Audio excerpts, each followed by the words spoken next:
மிக முக்கியமான ஒரு காலகட்டத்தில் நாம் இருக்கிறோம். நான் ஏன் இதை இவ்வளவு அழுத்தமா சொல்றேன் அப்படின்னா,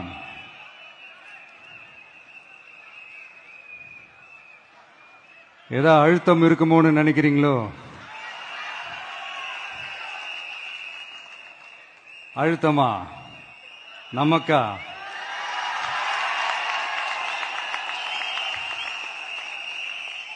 இந்த அழுத்தத்துக்கெல்லாம் அடங்கி போற ஆளா இந்த ஆளு? இந்த மூஞ்சா பார்த்தா அப்படியா தெரியுது உங்களுக்கு?